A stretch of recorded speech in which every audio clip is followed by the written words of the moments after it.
Vamos iniciar aqui mais uma gravação. Deixa eu ver se está tudo correto. Tá. Então, sejam todos bem-vindos. No vídeo passado, nós calculamos aqui as tensões normais nos pontos A, que está aqui no topo da viga, né? Imaginando que ele esteja aqui no eixo de simetria. O ponto A está aqui no topo da mesa superior.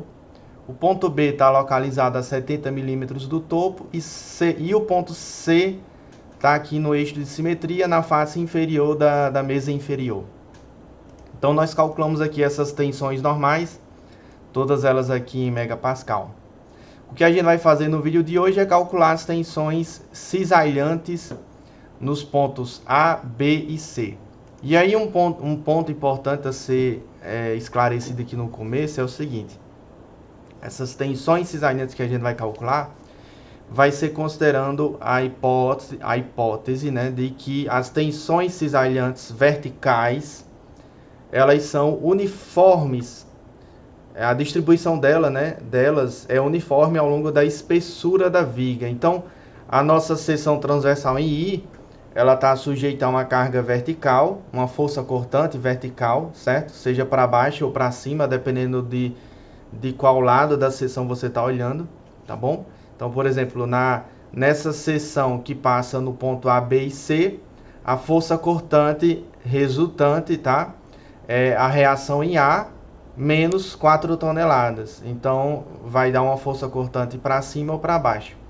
Como eu sei que RA é menor do que 4 toneladas, tá certo? Então, nessa seção transversal aqui, olhando pelo lado esquerdo, a força cortante é para baixo, tá bom?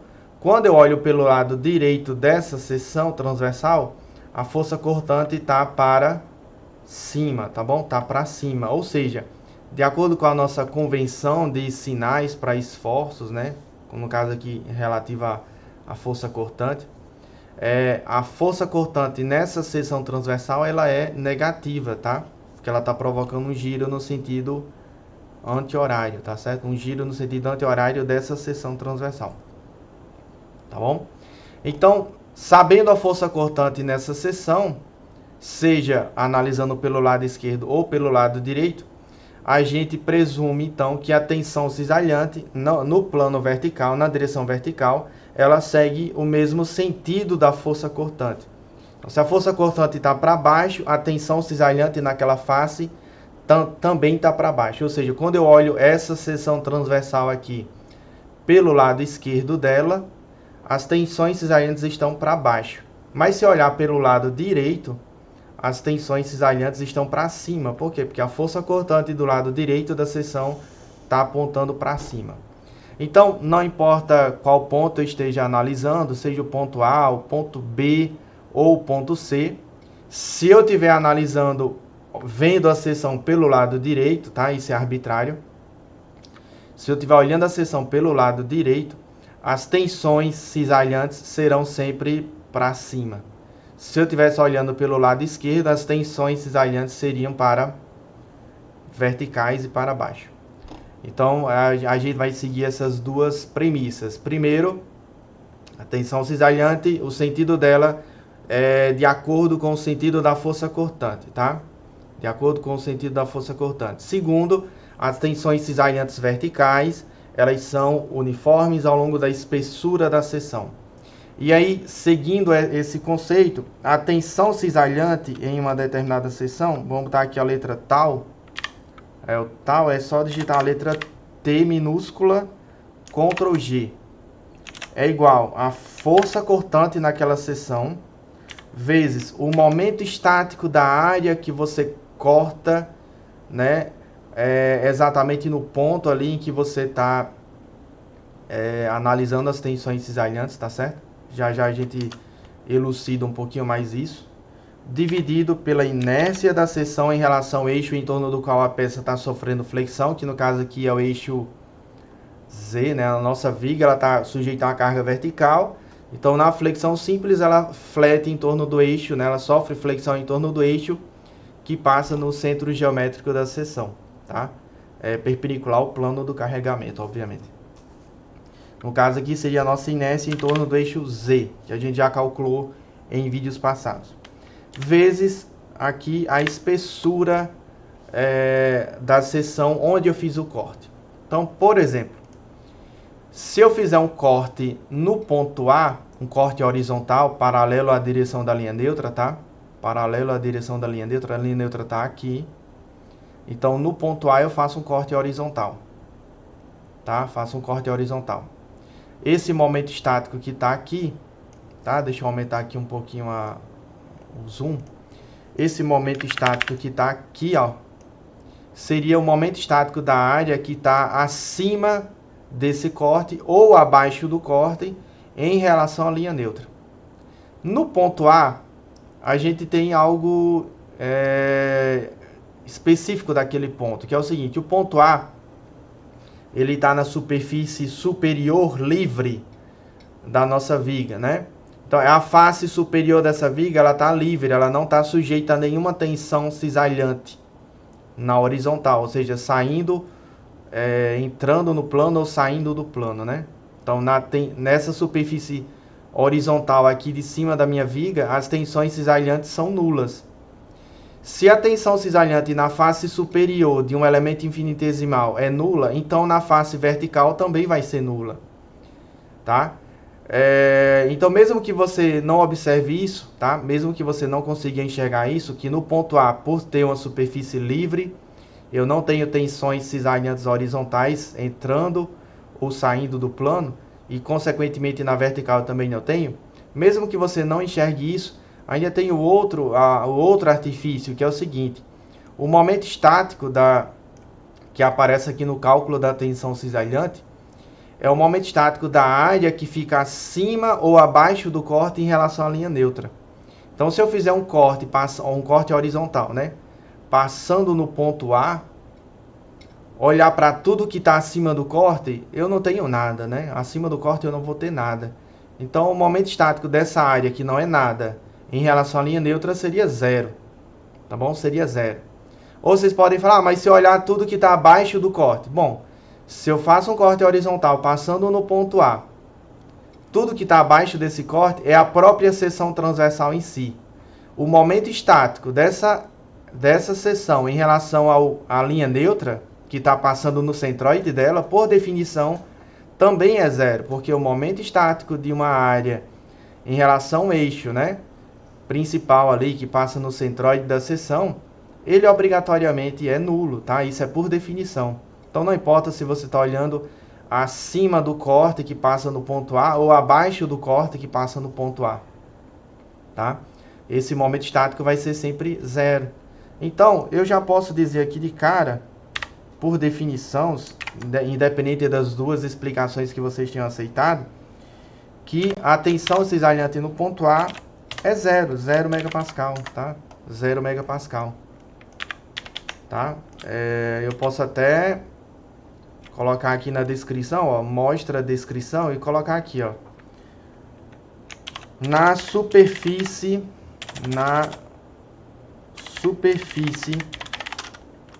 horizontal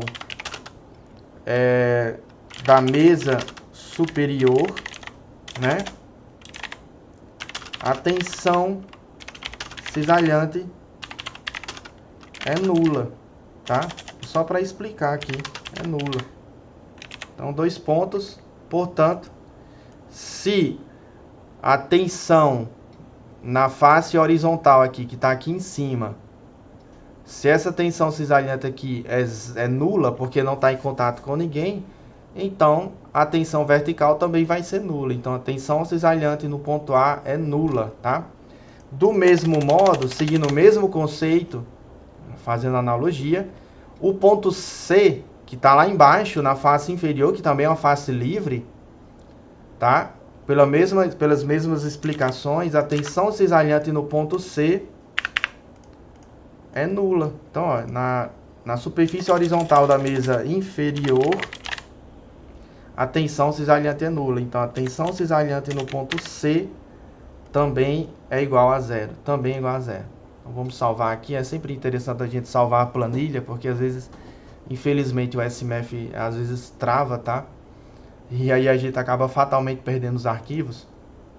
Então já tem aqui a tensão cisalhante no ponto A e a tensão cisalhante no ponto A, né? E no ponto C, por definição, tá? Não tem que calcular nada, tá? Não tem que calcular nada. Restou então o ponto B de bola, que está a uma certa distância aqui do topo da seção transversal. Então, se eu quero a tensão cisalhante vertical no ponto B, tá? Tensão cisalhante na direção vertical, tá? No ponto B, basta eu fazer um corte horizontal, né? Paralelo aqui à nossa linha neutra.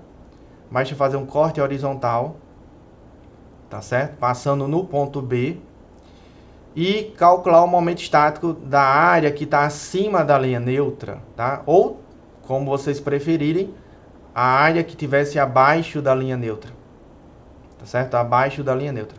Eu, por conveniência, prefiro calcular o momento estático da área, nesse caso, nesse exemplo, né, em específico, eu prefiro calcular o momento estático da área que está acima desse meu corte, tá? Acima do corte, e não abaixo do corte. Então, esse momento estático é sempre calculado em relação à linha neutra, tá? Em relação à linha neutra. Vamos calcular aqui. Talvez eu tenha que puxar aqui a figura. Vamos botar ela aqui para baixo. Vou puxar essa equação para cá. Ctrl V. Então, a tensão cisalhante no ponto B. No ponto B vai ser o momento estático da área que eu corto no ponto B em relação à linha neutra, tá? A força cortante na seção que eu estou analisando, que eu acho que eu já calculei lá em cima, a força cortante na seção, nessa seção de análise, né, na seção S, foi de 1 tonelada. Se vocês preferirem, eu posso, por exemplo, pedir que ela fique em kilonewtons, tá? Kilonewtons seria 9,81 kilonewtons. Mas para manter aqui o padrão de unidades das forças que a gente estava usando, a força cortante é de 1 tonelada forças, ou 1000 kg força, tá? A força cortante na seção que eu estou analisando, tá? Então vamos aqui, ó. Eu já sei quem é a força cortante na seção de análise. Vou botar aqui em quilograma força. É só apertar a tecla Tab, que ele reconhece a unidade, tá certo? 1000 kg força. A inércia em torno do eixo Z. A inércia da seção em torno do eixo Z. Vamos botar aqui em centímetros a quarta. Se a gente deixar em metros a quarta, parece que eu estou querendo calcular como se eu pedisse a área de uma mesa aqui do meu birô e mostrasse ela em hectares, né? Então tomem cuidado com as unidades que vocês usam para apresentar algumas grandezas, tá? A espessura, quem é essa espessura? A espessura é a espessura da seção onde eu estou fazendo o corte. Então, onde eu estou fazendo o corte, ou seja, no ponto B, a espessura da seção é TW, tá? Então, vou chamar aqui, ó, T recebe TW, né? TW, que seria de, vamos botar aqui em centímetros, 2,5 centímetros. Então, repetindo, né?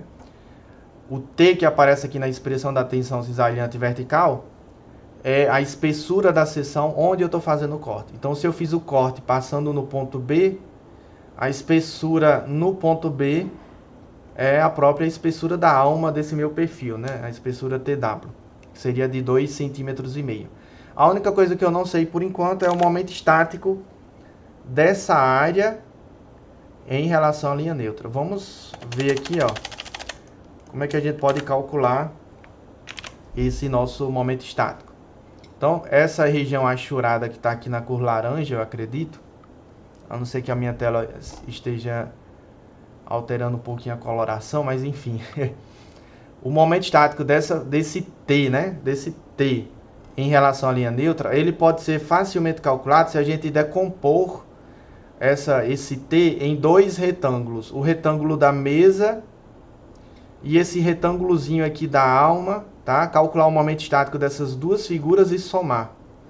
Então vamos, o primeiro momento estático, a primeira parcela que a gente vai fazer é só o da mesa. Então o que é o momento estático da mesa superior, né? Em relação à linha neutra? É a área, vamos botar aqui, a área da mesa superior, BF2, vezes TF2, tá? Então eu tenho a área da mesa superior vezes a distância do centroide da mesa superior, desse retângulo aqui, né? Em relação à linha neutra. Quem é essa distância? Vamos lá.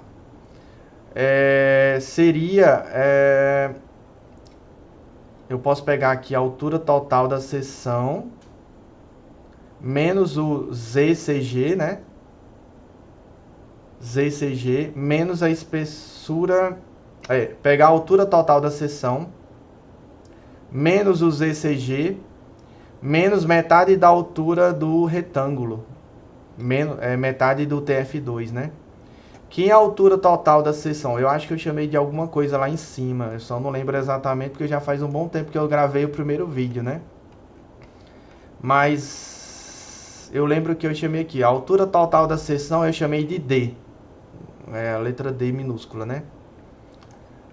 Então vamos lá. A altura total da seção menos o ZCG, que é a distância daqui até o centroide, né? Tá certo? Menos metade da mesa, da espessura da mesa lá de cima, né? Que é o TF2 sobre 2. Lembrando que o centroide desse retângulo está na metade da altura, né? Ou seja, metade do TF2, metade do TF2, né? Ou seja, TF2 sobre 2. Então eu estou pegando a altura total, menos o ZCG, menos a espessura, metade da espessura desse retângulo. Aí, ou seja, eu vou obter a distância daqui até o centroide. Bom, e essa primeira parcela é o momento estático só dessa figura aqui, só desse retângulo. Agora vem esse outro retângulozinho pequenininho aqui. Então vou ter mais a contribuição do segundo retângulo. A área dele é quanto? É a espessura vezes a altura dele. Quem é a altura desse retângulozinho pequenininho aqui? Seria o DB, tá? Isso aqui menos isso aqui, menos o TF2, né? TF2. Então, DB menos TF2 vai dar a altura desse retângulo. Aí eu pego essa área, então a largura, né, vezes a altura, largura vezes a altura, vezes a posição do centroide, aliás, a distância do centroide desse retângulo até a linha neutra. Que seria, vamos lá, novamente, vai ser algo parecido com isso aqui, ó. Então vai ser, deixa eu puxar essa figura aqui para baixo, que vai faltar espaço. Vai ser a altura total menos o ZCG, tá? Então, a altura total menos o ZCG menos a distância daqui para cá, né? Daqui para cá, que é basta eu pegar TF mais, não, menos, né? Menos a distância, essa distância daqui para cá, que é TF2 mais metade desse danado aqui, mais metade desse outro danado, que é sobre 2, né? DB menos TF2 sobre 2 vai dar a altura desse... DB menos TF2 vai dar a altura desse retângulo. Aí dividido por 2 vai dar a distância daqui para cá. Então, resumindo, a altura total do perfil menos o ZCG, tá? Vai sobrar essa distância daqui para cá. Daqui para cá. Aí agora eu vou subtrair a distância do centroide desse retângulo até aqui, até o bordo superior. Então eu tiro essa espessura, TF2, tá aqui, ó, menos TF2, menos novamente, né, que menos com mais, a metade da altura desse retângulo aqui, ó. Tá certo? Então eu tenho a área vezes a distância do centroide. Ficou um pouquinho longa a equação, ela pode ser simplificada? Pode, claro que sim. Mas aqui a gente está fazendo os cálculos na hora, né? Então a gente não, para não perder muito tempo, a gente prefere simplesmente montar a equação e não simplificar ela, tá? Então o momento estático, ele está dando algum erro aqui, que o ZCG não foi definido. Eu não sei se eu chamei de ZCG a posição do centroide, mas vamos ver lá em cima. Tá. O ZCG que eu chamei lá embaixo, na verdade é o YCG que eu chamei lá no primeiro vídeo, né? Então vamos aqui, substituir tudo por YCG, tá? YCG. Pronto. Faltou alguma coisa? Tá dizendo que o DB é a distância do ponto B ao topo. Eu também não chamei de DB. É porque o B é maiúsculo, tá aqui, ó. Então o SMF é case, o SMF é case sensitive, né? Ele diferencia as letras minúsculas das maiúsculas. Então DB, que é a distância do ponto B ao topo, é com B maiúsculo, 70 milímetros. Vamos lá, ó. Tudo ao vivo, né? Tudo ao vivo. Então vamos aqui, onde tem DB minúsculo, eu vou chamar de B maiúsculo. B maiúsculo. Pronto. Obviamente que eu não quero isso aqui em metros cúbicos, tá? Não faz muito sentido eu apresentar essa grandeza em metros cúbicos. Então vamos botar aqui em centímetros cúbicos ou milímetros cúbicos, o que vocês acharem melhor.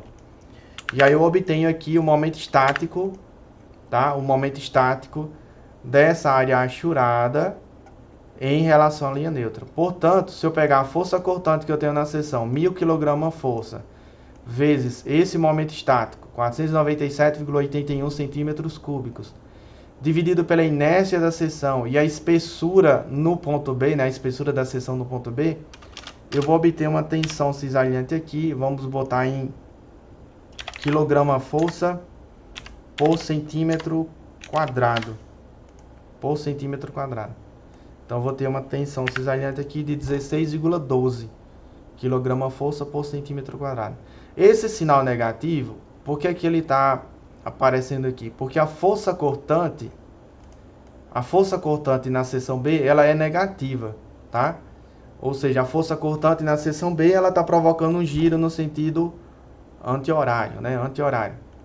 Então, seguindo a convenção da força cortante, ou seja, dos esforços internos, a tensão cisalhante no ponto B também daria negativa. Eu não quero pensar, por enquanto, eu não quero analisar a tensão cisalhante com algum sinal. Vou calcular ela em módulo. Então, nessa força cortante aqui, eu vou botar um valor absoluto dela. Então aqui em cima do lado direito, na aba aritmética, né, nessa janelinha aqui, vocês vão encontrar essa função valor absoluto. Então ele vai calcular a tensão cisalhante no ponto B em termos absolutos. Aí a convenção de sinal que você vai usar para atribuir a tensão cisalhante, seja nas equações de transformação de tensões, seja lá no círculo de Mohr, enfim, esse sinal vai ser atribuído de acordo com a convenção que você vai usar a posteriori, tá? Então, diferente das tensões normais, as tensões normais elas são sempre negativas se forem de compressão, pelo menos na engenharia de estruturas, né? Por exemplo, lá na geotecnia, compressão é positivo e tração é negativo, há uma inversão, né, das convenções, tá? Pensando no solo, tá? Pensando no solo. Mas aqui, para a engenharia de estruturas, as tensões de compressão são sempre negativas e as de tração positivas. Não importa se vocês vão usar as equações de transformação de tensões ou se vocês vão usar o círculo de Mohr. Já as tensões cisalhantes, a convenção que você vai usar, se ela é positiva ou negativa, vai depender vai depender de convenções específicas de onde você está aplicando aquilo, tá? Ou seja, se são as equações de transformação de tensões, se são as equações de círculo de Mohr e assim por diante. Então eu prefiro a priori determinar a tensão cisalhante no ponto B em termos absolutos, né? Ou seja, em módulo, tá? E aqui na figurinha eu esclareço, olha, a tensão cisalhante vertical, né, no ponto B, se olhar a seção pelo lado direito, a tensão cisalhante é para cima. Por quê? Porque a força cortante olhando pelo lado direito está apontando para cima. Mas se olhar pelo lado esquerdo, a força cortante está para baixo. Então, olhando pelo lado esquerdo dessa mesma seção, a tensão cisalhante estaria para baixo, tá? Então, aqui eu faço um esqueminha do ponto B, olhando pelo lado direito, né? Olhando pelo lado direito da seção, a tensão cisalhante está para cima. Lá na outra face, que está aqui oposta, que vocês não conseguem ver, na face vertical, né? Que está lá do outro lado, a tensão cisalhante está para baixo. Para equilibrar esse binário, né, tensão cisalhante do lado esquerdo para baixo e tensão cisalhante do lado direito para cima, certo? Tem que haver ali um binário no sentido contrário. Então, na face horizontal aqui, ó, que cota o ponto B, a tensão cisalhante está apontando para a direita, né? E aqui embaixo está apontando para a esquerda, tá? Provocando um binário no sentido contrário. Eu posso mostrar isso melhor aqui, ó. Eu posso, por exemplo, vamos fazer uma vista lateral do ponto B. A vista lateral da viga, tá? Na face direita, a tensão cisalhante está para cima. Na face esquerda, a tensão cisalhante está para baixo. Então, basta eu girar aqui verticalmente. A tensão cisalhante está para baixo, tá? Aqui na face superior, vamos girar, não é aqui não, aqui. Na face inferior está para a esquerda e na face superior a tensão cisalhante está para a direita, tá certo? Para a direita. E aí, beleza, essa aqui é a vista das tensões cisalhantes no ponto B. Aqui estava a vista tridimensional, né? Então, essa arestazinha que está aqui, ela está passando por esse ponto, né? Por esse pontinho. Então, aqui estão as tensões cisalhantes no ponto B. Quem são as tensões normais no ponto B? A gente viu na aula passada, no vídeo passado, né? Eu calculei ela em megapascal. Mas eu posso deixar ela também em quilograma-força. Aperta a tecla Tab. Por centímetro. Aperta Tab de novo, né? Elevado ao quadrado. Quilograma-força por centímetro quadrado. Então, a tensão normal no ponto B é negativa porque é de compressão. Então, deu 92,59 quilograma-força por centímetro quadrado. Então, no ponto B, além dessas tensões cisalhantes, eu tenho uma tensão normal, tá? Uma tensão normal na direção X, né? Aliás, na direção X da viga, tá? Na direção X. Então, só para ficar bem claro aqui, ó. No ponto B, eu tenho... quanto é que foi? 92,59. Vamos lá.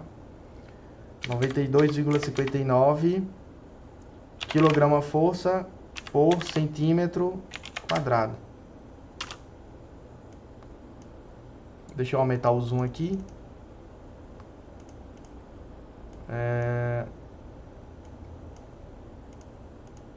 Pronto, 92,59 na direção X, né? A tensão cisalhante deu, no caso, tanto faz se você está se referindo à face vertical ou à face horizontal. A tensão cisalhante no ponto B deu 16,12. Então, 16,12 quilograma-força por centímetro quadrado, tá? Aí na direção vertical, ou seja, na direção Y, a gente assume, né, pelo menos de maneira simplificada, que as tensões normais na direção vertical, elas são nulas, tá? Se você tiver pensando em pontos que estão ligeiramente afastados dos apoios, tá? Ou dos pontos de aplicação de cargas verticais, essa é uma simplificação razoável até, ou seja, você assumir que as tensões normais na direção vertical são nulas, tá? Então, quando eu venho aqui para a nossa viga, aqui, essa seção transversal, ela está relativamente afastada, tanto da seção em que eu apliquei a carga vertical, como ela também está distante dos apoios. Então, nessas regiões onde eu aplico a carga vertical, né, de 4 toneladas, ou os pontos onde eu tenho os apoios, a simplificação de dizer que as tensões normais na direção vertical são nulas, elas são bem grosseiras, tá? São bem grosseiras. Então, pensando em uma seção transversal, distante dos pontos de aplicação da carga e dos apoios, a simplificação de que as tensões verticais são nulas é uma simplificação razoável, tá? Então, no ponto B, no final das contas, a gente teria esse estado de tensões aqui, ó, esse estado de tensões, certo? Nos pontos A e C, eu só tenho tensões normais. Como vocês viram logo no começo do vídeo, eu expliquei que nós não temos tensões cisalhantes nos pontos A, né? Nos pontos A e C. Só tenho tensão normal. Então, por exemplo, no ponto A, o estado de tensões só tem tensão normal na direção X. A gente calculou aqui em megapascal, mas nós podemos deixar aqui em quilograma-força por centímetro quadrado. Então, daria 177,6. Então, 177,6 kgf por centímetro quadrado. O sinal negativo lá na planilha indica que a tensão no ponto A é de compressão, tá? E eu tô, embora eu não tenha colocado o sinal aqui, né, no valor, mas é apenas para dizer, olha, eu já coloquei a tensão com o sentido correto, tá? Já coloquei a tensão no sentido correto. Então, esse aqui é o ponto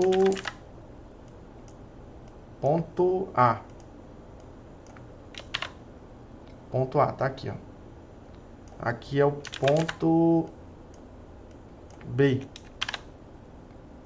E por fim, vamos lá para o ponto C. O ponto C é bem parecido com o ponto A. O ponto C é bem parecido com o ponto A, só que ele tem tensões, não tem tensões cisalhantes, tá? Só que ele está tracionado na direção X. Ele está tracionado na direção X.